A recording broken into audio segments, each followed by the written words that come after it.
here, celebrating Roy Lamb's Lifetime Achievement. Roy and I are not the best or most comfortable in the spot. Are you guys in brothers? The spotlight or up here. We're both behind the scenes kind of guys.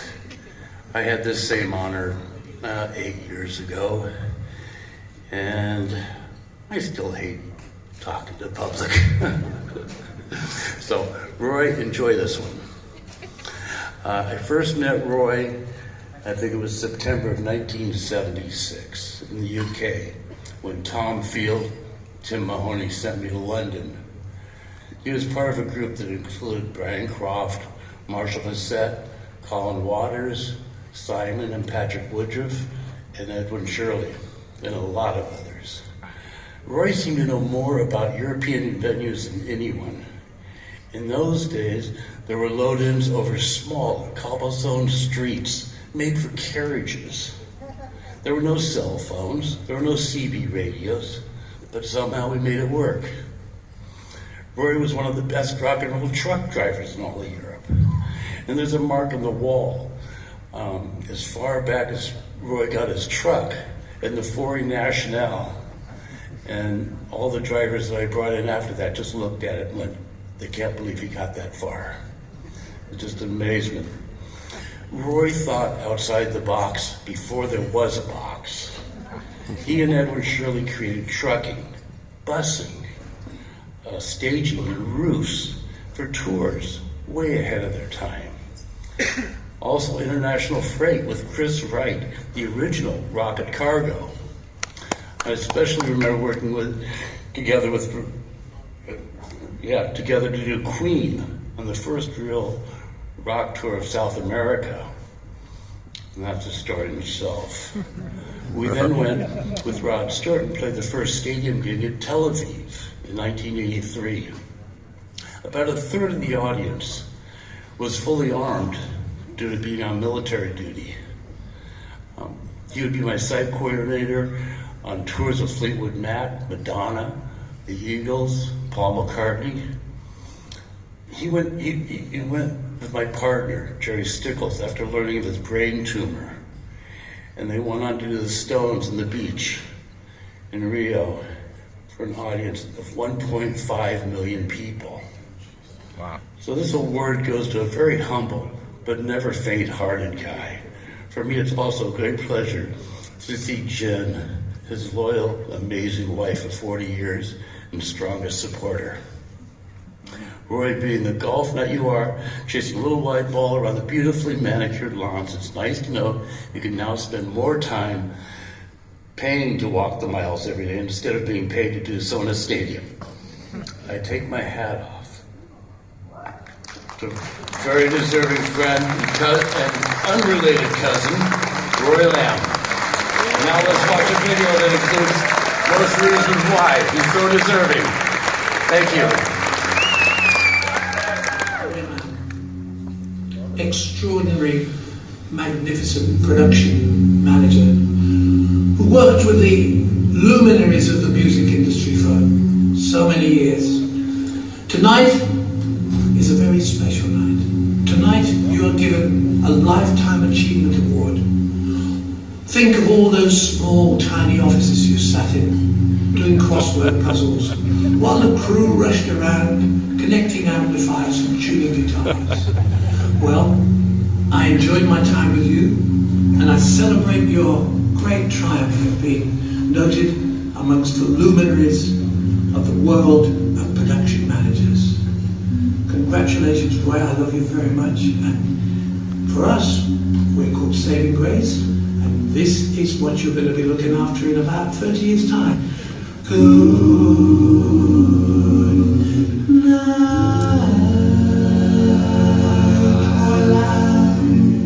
Okay, I've been told that Roy Lamb is getting the Parnelli Lifetime Achievement Award.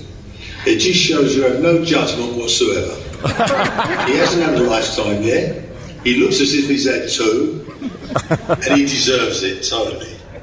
I don't know anyone in the business who's anywhere near as good as him, and we've been very, very fortunate to have him working with us all these years. Hey Roy, congratulations. It's Brian and your long-lost buddy Toe. Congratulations, Roy. Just want to say this is really nice to see you getting this award, and we miss you. Thanks for helping us get through all those rough and tough shows we did together. Yeah. Cheers, bud. See you, mate. I'm Pete Townshend of The Who. This man, Roy, has worked with The Who for many, many years successfully. We don't quite know what he does, but whatever it is he does it incredibly well. And he's just won the Parnelli Lifetime Achievement Award. And I've been saying to him that when I get these things, Lifetime Achievement Award, what it means is that you're dead. Finished. It's the end of your career. They only give you Lifetime Achievement Awards when you're going to retire. And I am going to retire, Roy. Anyway, Roy is a fantastic production manager and road manager and has done the most amazing work, and we love him to bits. And when he does finally retire, hopefully to spend the rest of the time playing golf, we will miss him. But we've managed to persuade him to do the UK tour. Fantastic. He's a good lad. He deserves the award, whatever it is. Here we are in the Elephant Graveyard of rock bands, Las Vegas, and I'm here standing with the illustrious winner of the Parnelli Lifetime Achievement Award. He's got it right first try. Of course I mean. Shall I repeat that? Parnelli Lifetime Achievement Award for the smoking the most fags, like 300 a day, or 3,000. Maybe 3,000. Can sleep on a plank, anywhere, anytime. Driving a truck, he can do anything. This guy, Lifetime Achievement for Tour Manager of the Year, or forever. Roy Lamb, we love him. Please don't retire, Roy. We can't come on without you. Congratulations, mate. You deserve it. Well deserved.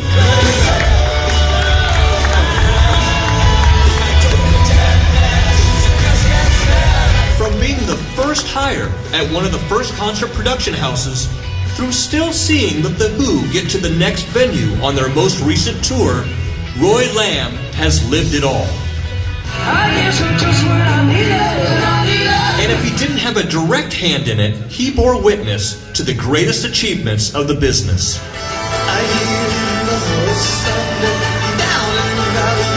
He's like a live event industry Forrest Gump, Quip's longtime friend Marshall Bissett.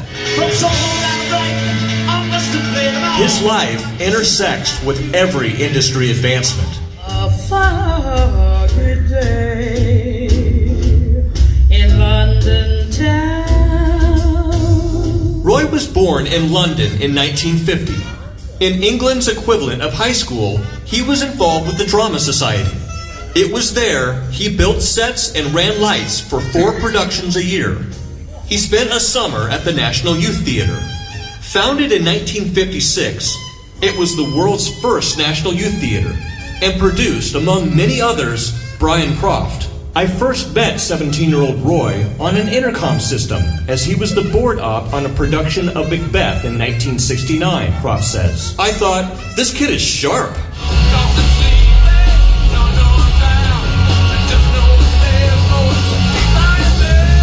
Croft would form ESP, an early production house, and that sharp kid was his first hire. In 1970, the team worked on the Rolling Stones European tour. There, Roy met another influential mentor, Chip Monk. These were the earliest days of big tours, with all kinds of problems to solve. For the Paris show, Roy realized that the country ran on Delta power and tried to make it run on 110 volts. He blew a 200-amp fuse box right off the wall. I got a few serious shocks from that, he says. So after he nearly killed himself a couple of times, he learned to use an electronic meter. I'm just beginning to see, now I'm on my way. While he had been to America twice as a lighting director for Stephen Stills, Roy had yet to see America beyond the insides of Holiday Inns.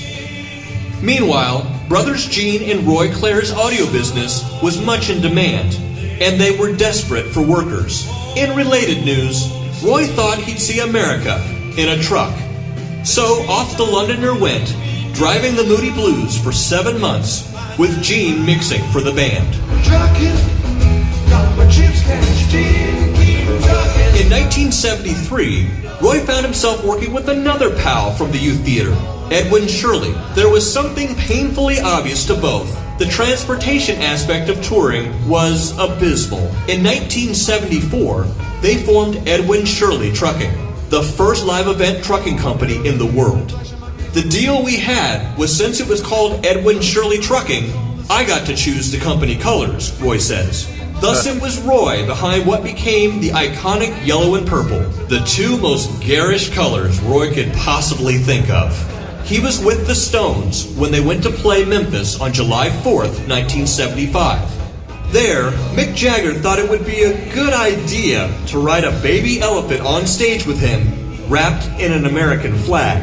Ever resourceful, Roy found one and used a pallet to lift it onto the stage. Mick was riding it that afternoon when a wet blanket by the name of Keith Richards shows up and said, "That elephant goes on stage over my dead body."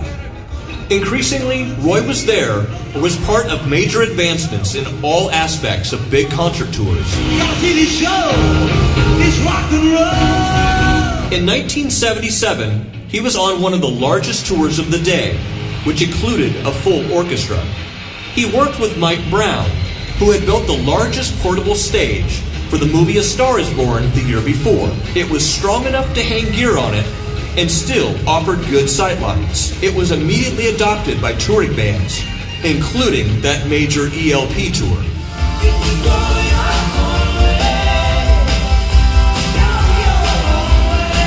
In 1981, for a European Fleetwood Mac tour, their production manager, Chris Lamb, sent one over and called Roy to make it happen.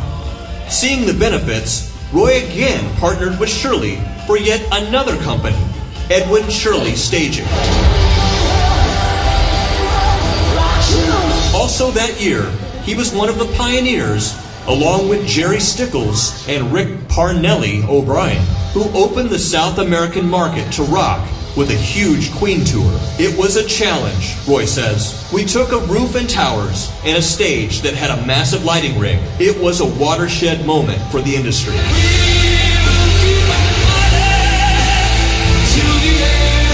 He would have other Queen moments, including the emotional final show with an ailing Freddie Mercury in Nebworth in 1986. It was an absolute stonker, he recalls. 140,000 people, all in Freddie's hand.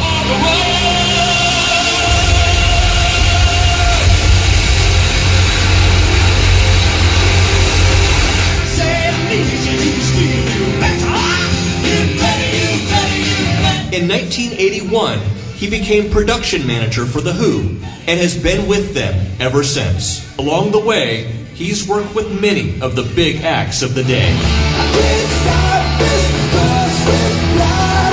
His secret to longevity in this ego-fueled business? I'm brutally honest with the artists, even those who would wind me up a bit. Roy has multitasked in trucking, staging, production, and stage management, and has done all at the highest levels, says Patrick Woodruff. Nothing phases him, and he is the consummate professional, while making it all seem like a game to be enjoyed. Nothing would happen at all if it wasn't for the guys round the back, the road crew. Our tour manager, Roy Lamb, has just won the best, most prestigious tour manager award. Roy is a star.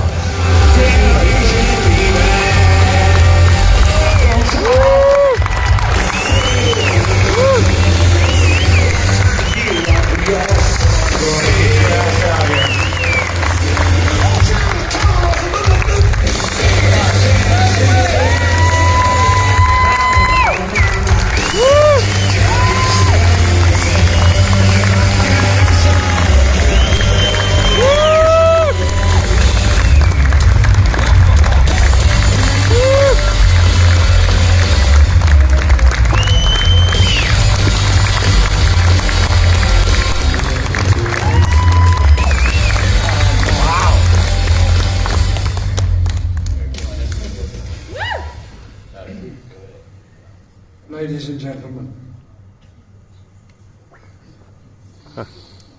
Firstly, thanks to Terry Lowe, Marshall, the rest of the Parnelli board, my buddy Chris Lamb, wherever he's gone, he's run away, for this honour. I'm really proud to receive it, considering the CVs of the honorees that have preceded me. Also, a big thanks to my wife Jenny over there, and my daughter Annie, for putting up with my constant absences. When my phone rang in December 1969, quite a long time ago, and Brian Croft said to me, the Rolling Stones lighting rig has been held by customs in Heathrow, and we need to get a system together for the shows next week. Little did I realise that this was to be the start of my incredible life, supporting some of the biggest bands in the world, being involved in the development of the touring rock business was a real challenge in the early days. No one had ever done it before. None of us really knew what we were doing. Brian Croft and Chet Monk mentored me, and we adopted two main guidelines. The show must go on, and there is no I in team. Remember that, no I in team. This has held me in good stead throughout my whole career. Technical advances since those early days have been amazing, and I'm proud to have worked with the hundreds of crew guys and production companies that drove the industry on towards the lofty heights which is now achieved. All of you tonight are part of the infrastructure that ensures that live music is and always will be an important part of our society, as evidenced by the huge crowds who get so much pleasure from attending the concerts, and I salute you for that. A small aside, having worked with some of the biggest bands in the world with two principles, notably Mick and Keith, Robert and Jimmy, and Roger and Pete, as a Libran, I can normally see both sides of an argument, but with two bosses, sometimes a struggle when it was too loud, too soft, too dark, too bright, too high, too low, too hot and too cold simultaneously. Somehow the shows went on. In closing, I'd like you to raise your glasses for 15 seconds to some of my best friends who were such an important and integral part of the crazy industry that has been my life, but are no longer with us. Rick, of course, Rick Parnelli O'Brien, Edwin Shirley, Bill Graham, Jerry Stickles, Michael Ahern, Benny Collins, Patrick Stansfield, Mark Fisher, Henry Cullen and Martin Hodgson. My life was enriched by my relationships with them as we navigated our ways through the ups and downs of presenting our artists to the best of our ability, and no doubt they are with us tonight in spirit. To my buddies,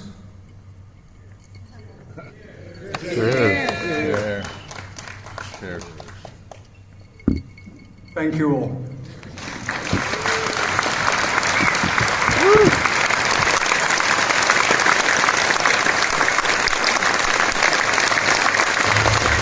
And once again, Terry Lowe, who is now your after